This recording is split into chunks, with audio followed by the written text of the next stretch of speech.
Once upon a time, near the kingdom of the desert gods, there lived a king who was unhappy because he had no children. I thought he would die without anyone succeeding him, but luckily he gave birth to a boy. He named me. He looked at the child with hope in his heart and called for the most famous astrologer in the country to predict the prince and number 39's future fate.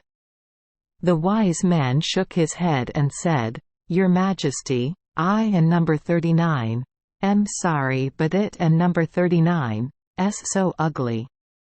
The prince must fight against evil spirits and humans who always want to take his life. It is difficult to resist betrayal and deceit. Will it overcome the enemy?" The king worriedly interrupted. "I Don and number 39 know, Your Majesty. His son and number 39's future is an indecipherable mystery, and only Allah, who is present everywhere, knows."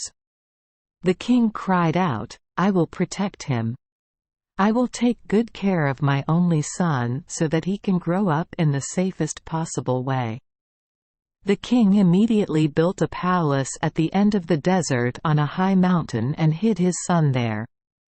He sent his most loyal servants and sent his most courageous guards to protect the prince and ordered them to follow him closely without leaving a single step. He also built marble bathtubs and built a bathtub. The garden is full of fragrant flowers and sweet fruits to reduce the rigidity of a prison. Prince Hasan grew up in that gilded prison, very luxurious but also extremely boring. He did not know that there was another world out there, a diverse, bustling and also very brutal world. From childhood, Hasan had the habit of climbing to the roof of the castle. From up there, he looked out into the deserted desert. He really liked the distant horizon where the golden sand met the sun. One day, Hasan was stunned and surprised to see a city rising in the hot, vibrating air. The gilded domed castles sparkled brightly, the marble temples with soaring towers sparkled in the sunlight. Beautiful gardens stretch along the riverbanks, on which colorful ships are gliding on the waves. Farther away, the river hides behind countless white houses with flat roofs, wooden huts and rows of market stalls. The streets and alleys were filled with bustling people. Men, women, children and even animals were going in every direction. A long caravan of camels escorted by soldiers was heading towards the city gate. "Where is that wonderful city?" The prince asked a guard standing next to him. He answered, "That is the capital of our kingdom. That is the city of your father, my king." But all he saw was just an illusion. The desert blinded the eyes and created illusions of distant cities and verdant oases. The world must be wonderful. The prince sighed sadly. Time passed. The king and number 39's son had now become a handsome young man.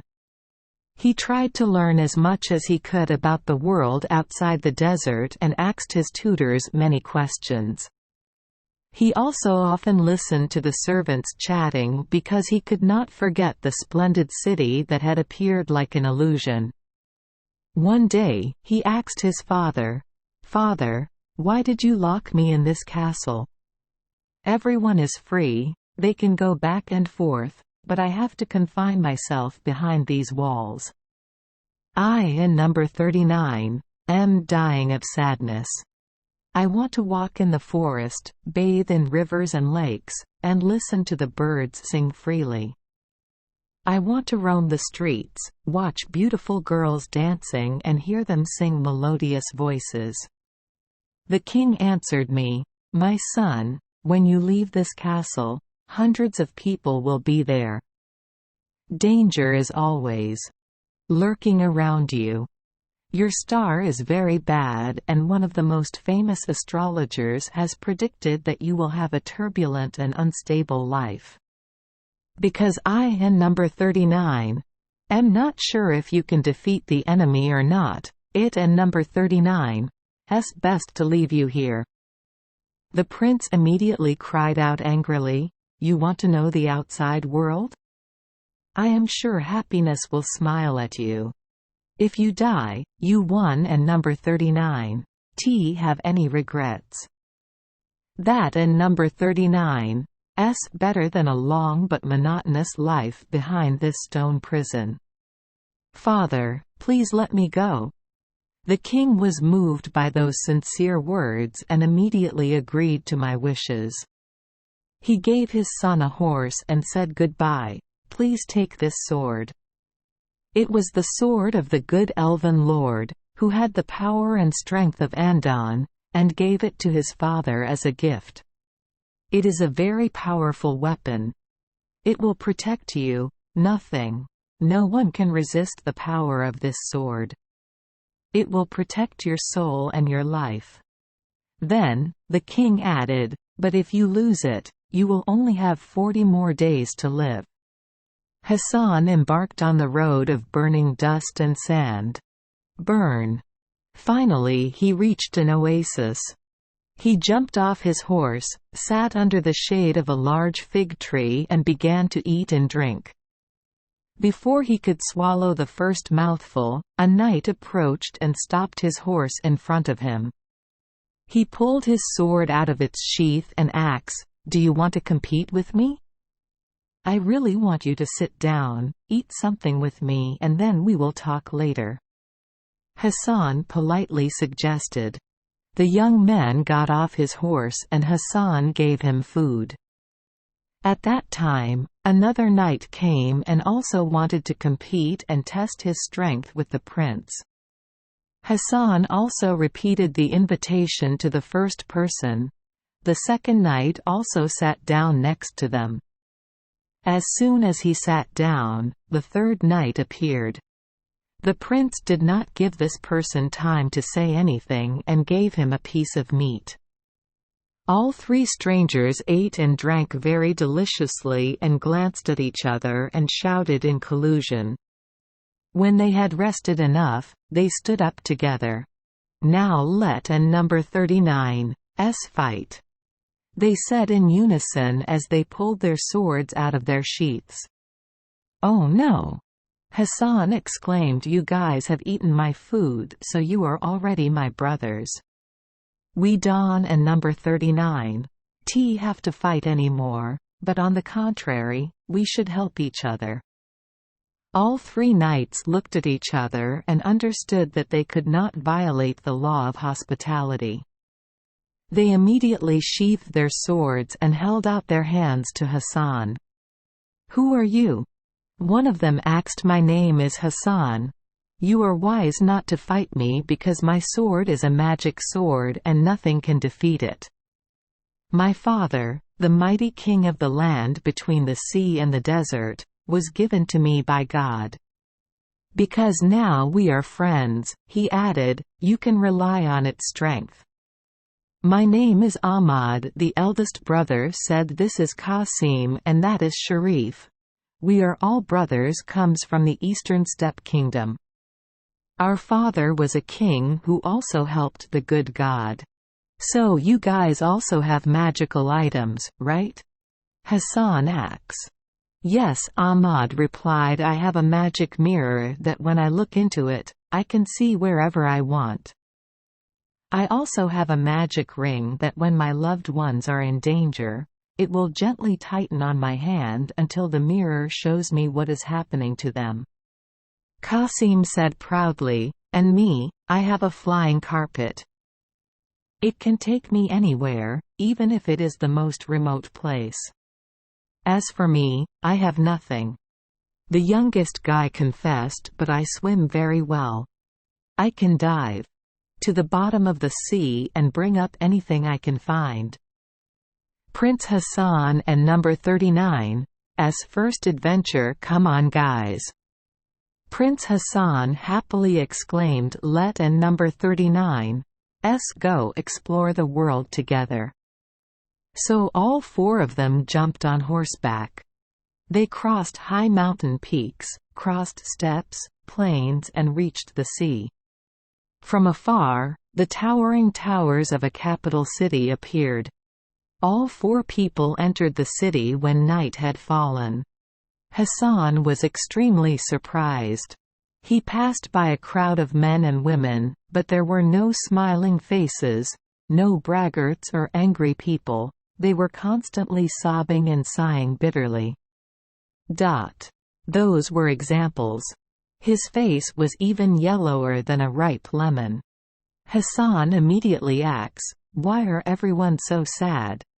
You must have come from far away, so you don and number 39.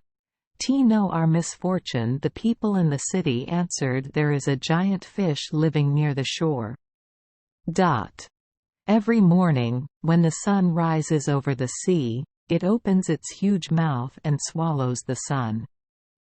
For a year now, our city has been in darkness without a single ray of sunlight to warm us and help crops grow." Hasan cried out, "I will help everyone get rid of this monster. Please prepare a boat for me. Tomorrow morning, I will see what happens." The next day, when the morning light just broke, the fish raised its head above the water. Hasan raised his sword, aimed straight at the monster and slashed it down. The injured fish was in so much pain that it waved its tail violently on the surface of the sea and then sank to the depths. Thanks to that, the sun rose high and illuminated everywhere. The people cheered and led the four young men to the palace, where the king welcomed them warmly, and to thank that brave young man, he wanted to marry her. His only daughter to him, but Hasan politely replied, "Your Majesty, my request is extremely honored, but I still do not want to get married. I feel like I and number 39 am too young. I want to explore this world and prove my courage. We are four brothers. There and number 39's no difference at all. Chief Ahmad will definitely be very happy to be able to marry the princess and is very worthy of succeeding the throne in the future. He has a magic mirror that can see us anywhere and know if we are being betrayed. Dangerous or not. Whatever was said was done. The wedding between Ahmad and the king and number 39's only daughter in a city without sunlight for so long was held soon after. Hasan and Hash 39's second adventure, and the two brothers continued on their journey. They passed deserted bare hills, fertile valleys, and one day, they stopped at another city. This capital city is covered entirely in mourning black cloth. The prince asked the people in the city and learned that there was a devil here who would block all the water flowing from the stream if every morning he did not give him a beautiful young girl of breeding age. "Come today. It and number 39's, the king and number 39's daughter and number 39's turn to surrender herself," one of the people whispered. The prince cried out, "Tell me the whereabouts of this monster. I will eliminate it for everyone." Hasan set out and stopped in front of the monster and number 39's cave. He saw the princess there. Her face was even paler than the pearl necklace she wore around her neck, and could not hold back the tears that fell. "I will help you," Hasan said to the princess, "but you must lure this monster out of the cave. As soon as it sticks its head out, I will cut it off. Come in here, my beloved beauty." The monster and number 39's hoarse, hissing voice rang out from inside. "The cave, hurry up, I and number 39's waiting for you." The princess looked at Hasan and took a deep breath before answering, her voice trembling with fear, Number. Come out here to welcome me in. The angry demon ordered. Shut up and act like other girls. I and number 39 am not like other people. I am the king and number 39's daughter, she answered firmly. The angry demon crawled out of the cave. At that moment, Hasan and number 39's magic sword swung up and slashed hard at its neck. The disgusting head fell off and rolled in the sand. The princess jumped for joy and ran home to see her father. At the same time, the black silk covering the city also disappeared. The king wanted to marry the princess to the prince to show his gratitude for saving the whole kingdom, but Hasan solemnly replied, "Your Majesty, I am very touched by your proposal, but I still do not want to marry. Kiss it this time. I also want to explore the world and prove my courage. We are 3 brothers. There and number 39's no difference at all. Qasim will be very pleased to match the princess and will be worthy of succeeding the throne. He has a magic carpet that can take him anywhere or to me when I am in danger." So the king let his daughter marry Qasim. Hasan and number 39's third adventure. After a few days of travel, the prince went to a capital city near the coast. The people in the city scattered, running and wailing. A few people led their donkeys and camels carrying their possessions and fled towards the steppe. Houses and huts were destroyed. The gardens and orchards were abandoned. The windmill blades were smashed to pieces. Seeing this, Hasan asked an old man, "Sir, what happened?" The old man groaned and replied, "Great misfortune has befallen us. A formidable water dragon has come to live nearby. At night it sleeps under the sea, but as soon as the sun shines, it flies into the city, spitting fire and burning everything it meets. You have to kill this demon." Hasan replied. Early the next morning he waited for her on the high wall. When the hideous dragon flew close, he swung his sword and slashed at it.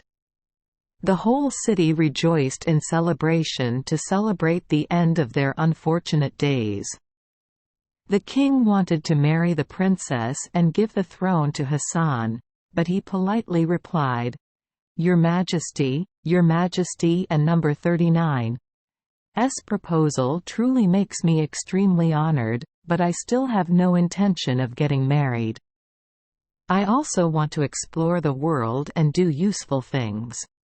This younger brother Sharif will be very happy if he can match the princess, and I am sure he will rule your kingdom wisely and wisely.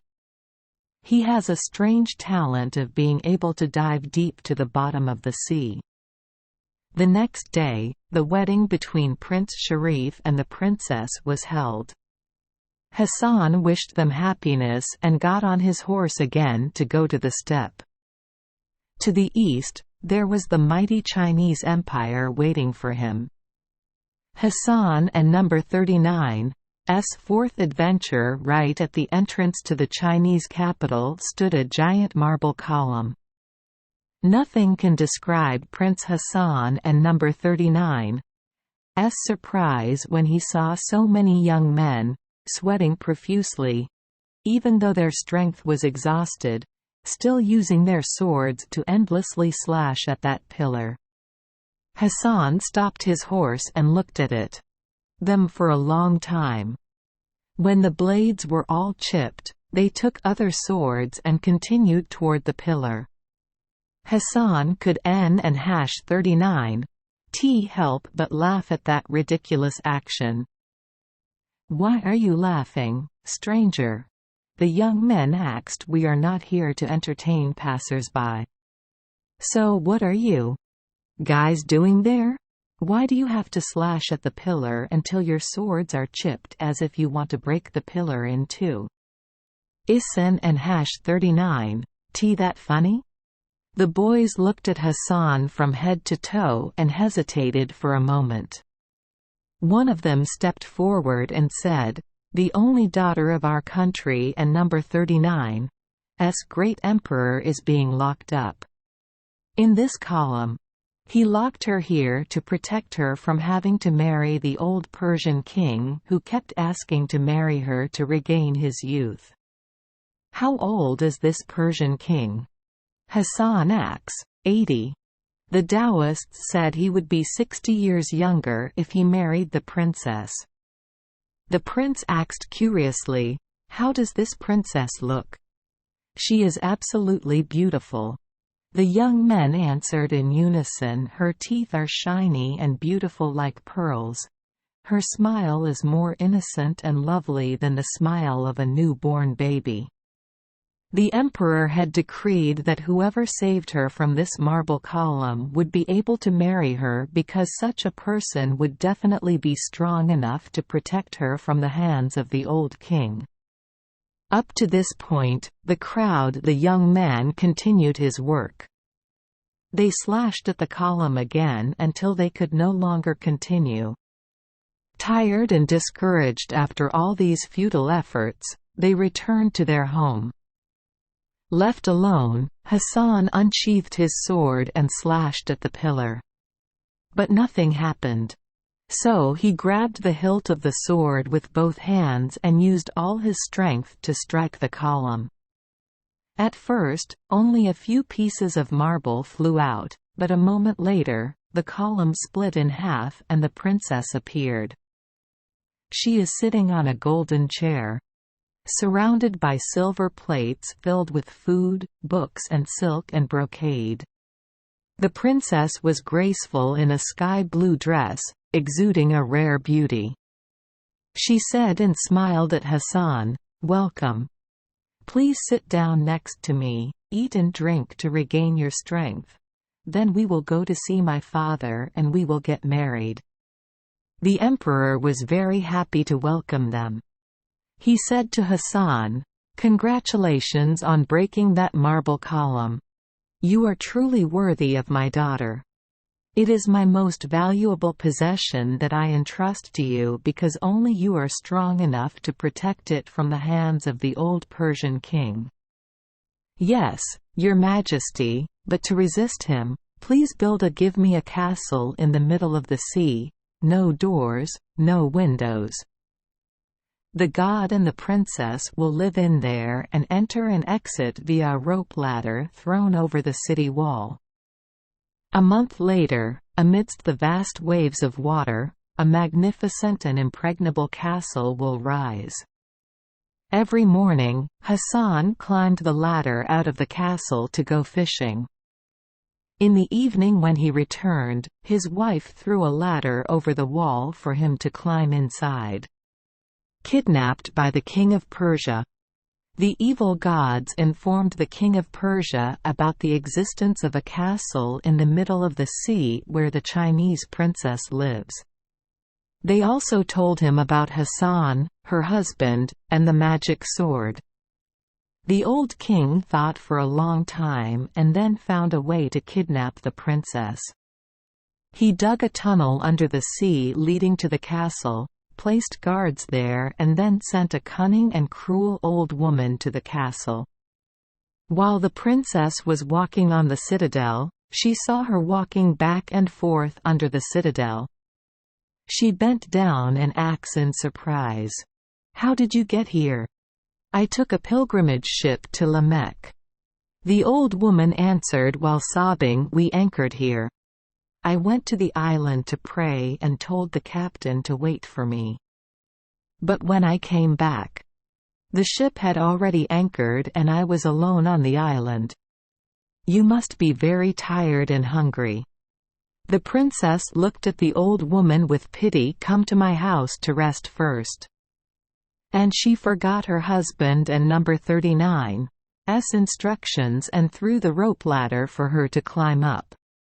The old woman spoke sweetly after eating and drinking to her heart and number 39's content. "May Allah bless your kindness. Do you have a husband yet?"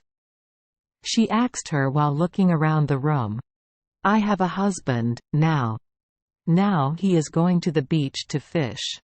That and number 39. A kind and brave person.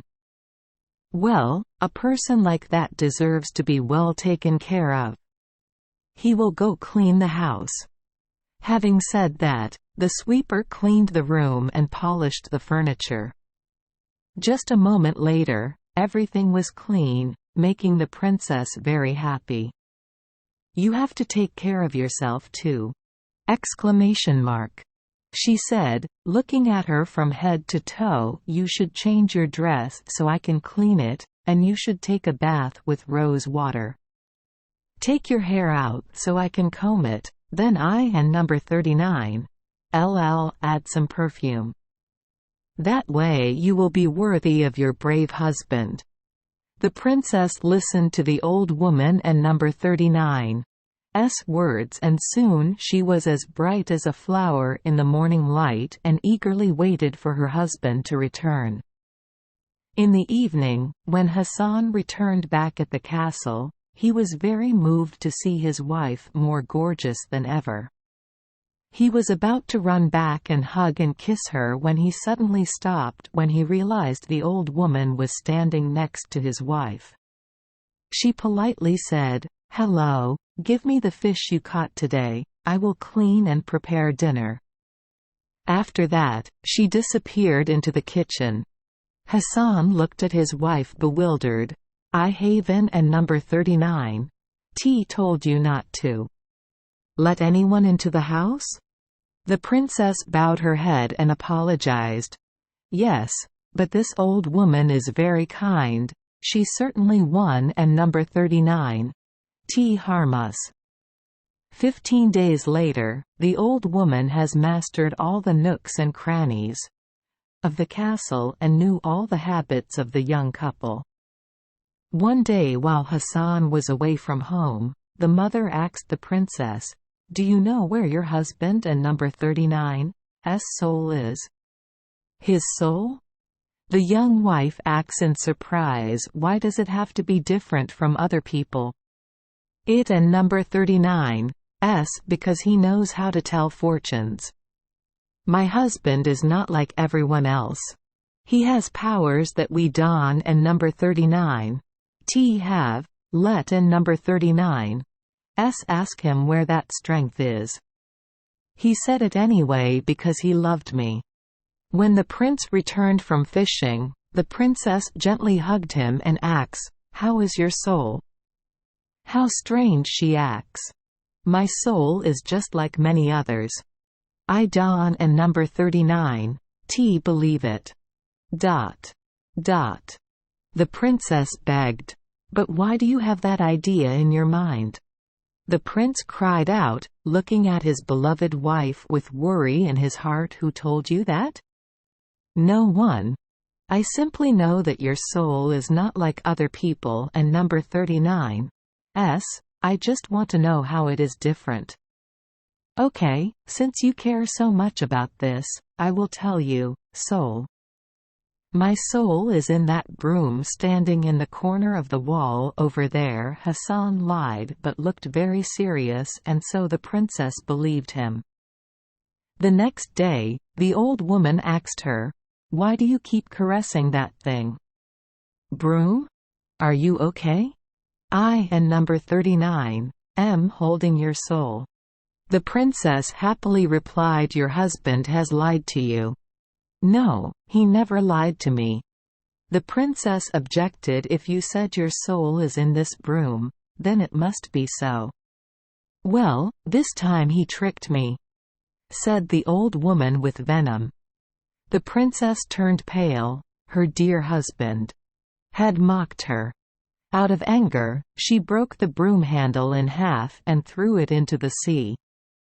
She climbed into bed and contemplated revenge while waiting for her husband to return. "Are you sick?" "Yes, I and number 39's sick because you lied to me. His soul is not in that ordinary broom. Please tell me the truth." Hasan looked at his wife worriedly and caressed her hand. "My soul is in the beautiful mirror hanging in our room." "You lied to your wife for the second time." That day.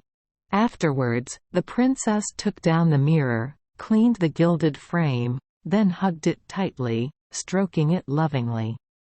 "Be careful or it will cut your finger." The old woman spoke to her again. "How could my husband hurt me?" The princess proudly replied that and number 39, me embracing your soul. The old woman laughed. "Your husband is making fun of you again. How could you believe that someone would deposit your soul into something as fragile as a mirror? He lied to you because he didn't and #39, love you." The princess was speechless, her face turned pale with anger, and she threw the mirror to the ground, breaking it into thousands of pieces. She climbed up to the large room while thinking about revenge. "He still lied to me," she cried out when her husband just returned from fishing. "Please tell me the truth, or tell me that you Don and number 39, love me." Hasan sadly looked at his wife and sighed. "I Don and number 39, want to lose your love. I will tell you where I keep my soul, but no one but you will know this anymore because my life will be in danger. My soul is in my sword. That and number 39, why I never leave her." The princess threw herself into her husband and number 39's arms and sighed. "You really love me. Do you still want to doubt me?" Hasan said as he hugged her tightly. The next day, the old woman asked in surprise, "Why Don and number 39, you caress anything anymore today? You look very happy. Has your husband told the truth?" "Of course." The princess proudly said his soul was in the sword that and number 39, why he never left it even at night. He placed it next to him on the bed.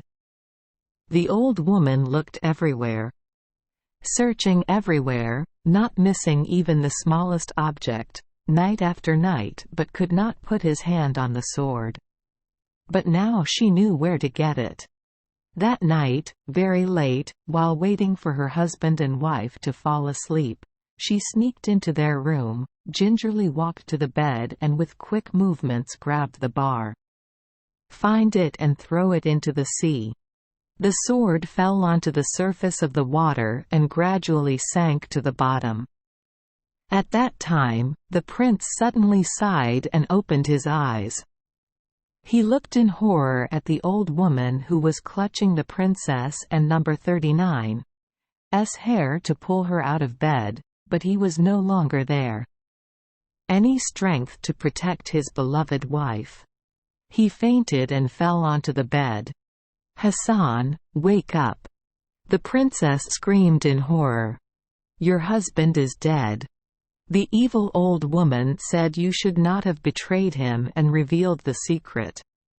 "Well, get up and follow me. The king of Persia is waiting for you." She grabbed the princess and number 39's hair and pulled her to the city wall. She called up the guards in the tunnel. She threw the rope ladder to them so they could capture the princess and lead her back to the castle. There, they pushed her to fall at the feet of the Persian king. The princess reacted violently. She smashed, scratched, bit and kept screaming. "Do I have to marry this crazy girl?"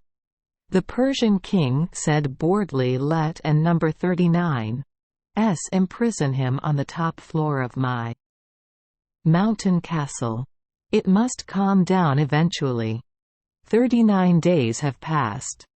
The princess kept screaming so that no one dared to come close to her. How Ahmad, Qasim and Sharif saved Hasan. Just as the old woman stole Hasan and number 39's magic sword, Ahmad and number 39's ring tightened around his finger, alerting him.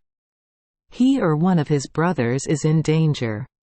He quickly went to ask the magic mirror and saw Hasan and number 39's sword sinking into the deep sea, Prince Hasan lying motionless on the bed in a strange castle amidst countless waves. Young Ahmad also saw the Chinese princess running in all directions, screaming loudly like a crazy person in a large room of a castle perched high on a high mountain.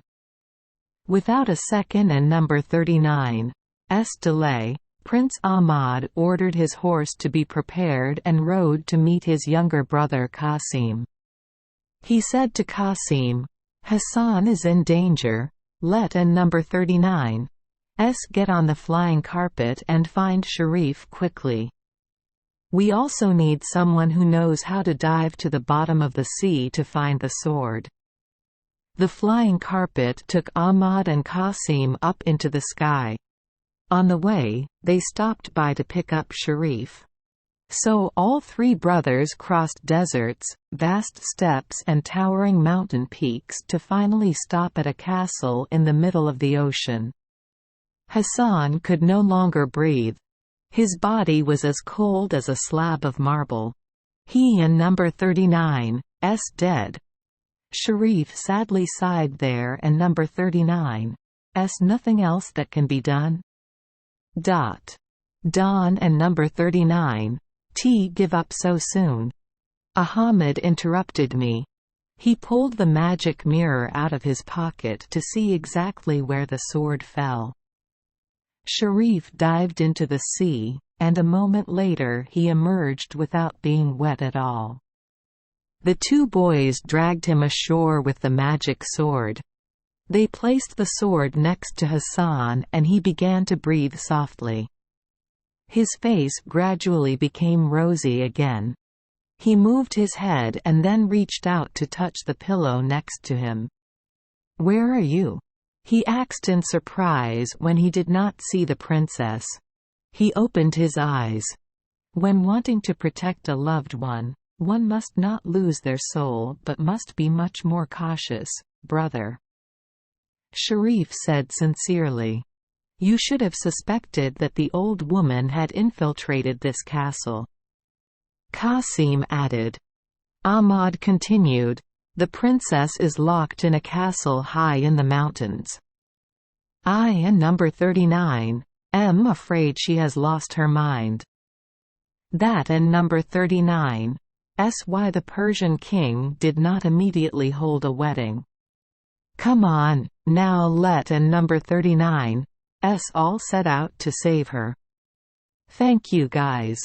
Hasan said with tears in his eyes. Without you, Hasan and number 39's life would have died and my poor princess would have had to marry the old king. The four brothers got on the carpet and it flew them straight towards Ba. 2. How did Hasan become the king of Persia? Now I have to fend for myself, Hasan said when they saw the castle holding the princess. I myself must go save her because it was my fault that I lost her. Ahmad, Qasim and Sharif wished Hasan good luck. They dropped him on the ground and then flew up into the air again. Hasan looked around and noticed a village nearby. He heading in that direction. You met an old woman on the road. May Allah bless you. This is not the person who has caused me so much misfortune.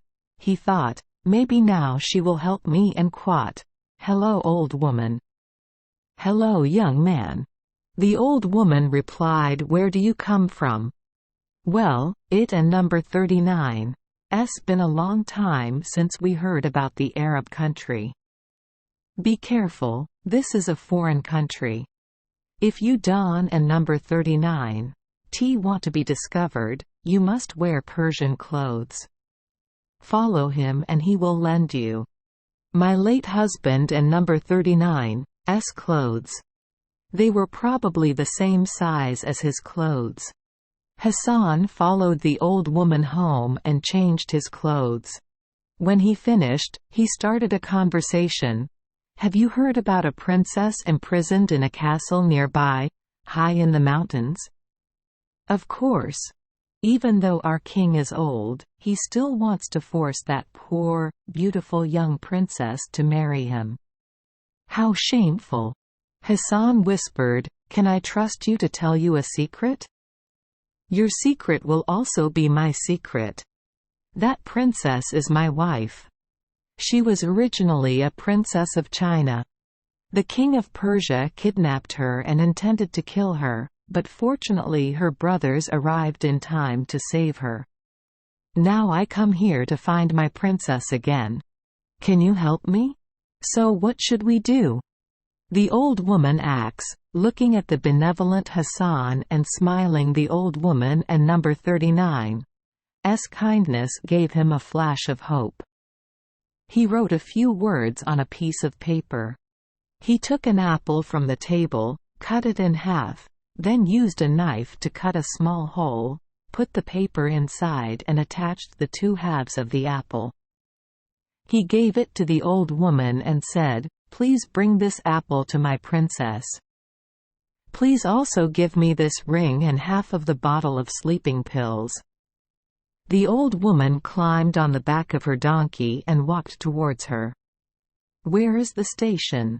After a long journey, she finally arrived. She greeted the guard and said, "I want to give the princess this apple." The guard said, "This old woman must be crazy." People were also forced to give food to the princess through a hole in the door. The princess is ready to scratch anyone who comes close. The old woman said and smiled, "I and number 39 am not afraid. This apple will help her recover from illness. The king would certainly be grateful for it." The guard thought for a while and then decided that he had nothing to lose, so he let the old woman in. When the door to the princess and number 39's room opened, she immediately grabbed a shelf. He held a large, heavy copper candle, ready to throw it at the old lady and number 39's face. But she quickly held out Hasan and number 39's ring, causing the princess to immediately stop.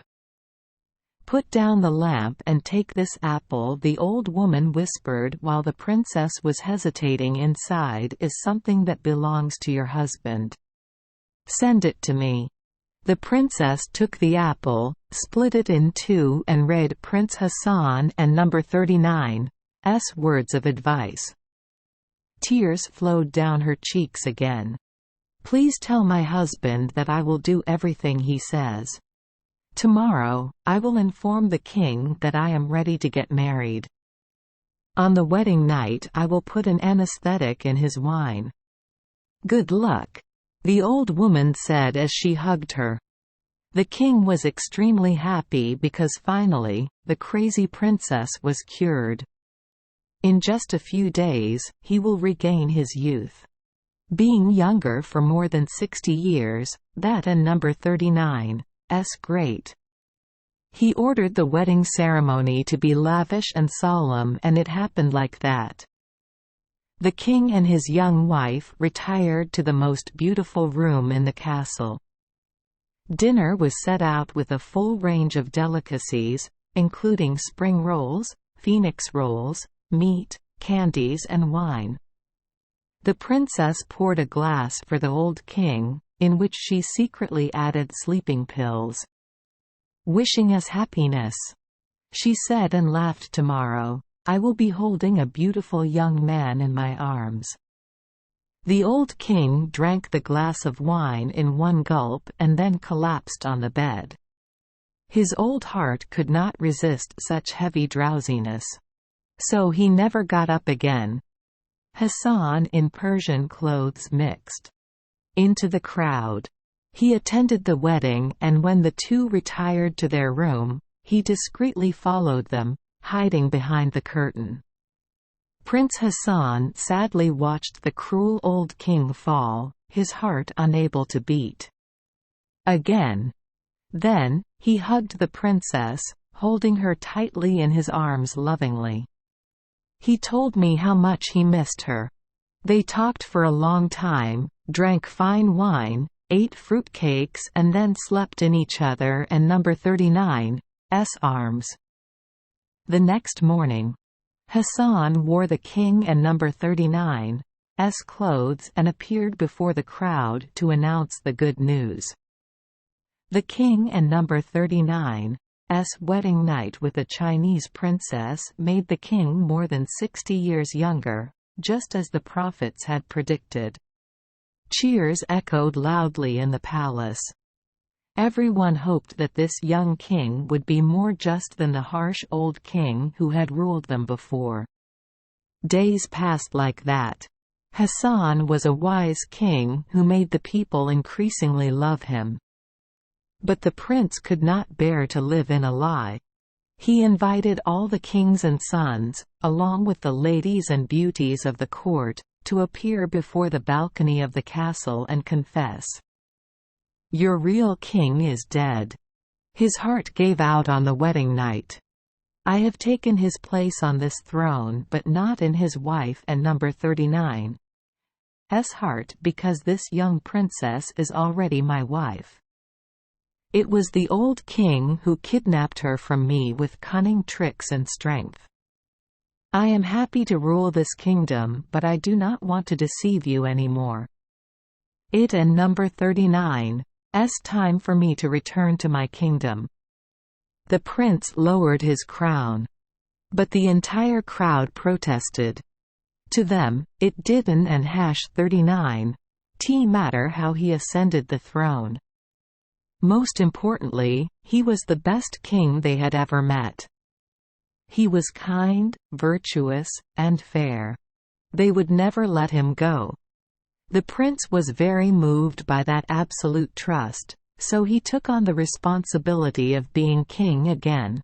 He put the crown on his head. He sent a letter to his father to inform him of the new responsibilities given to him by the people. Upon receiving the letter, the Saudi king immediately prepared for a long trip. He and his splendid entourage, with flags flying to the sky, went to Persia. As soon as he arrived, he hugged his son Hasan and his daughter-in-law tightly in his arms. Then he decided to live the rest of his life with his children. He merged his vast kingdom with the Persian Empire and ceded the throne to his son to rule. Hasan, the prince who was ruled by an evil star, became an outstanding king thanks to his good heart and he was able to change his destiny. His wife, a beautiful Chinese princess, gave birth to many children for him so that he could tell them about his youth in the castles.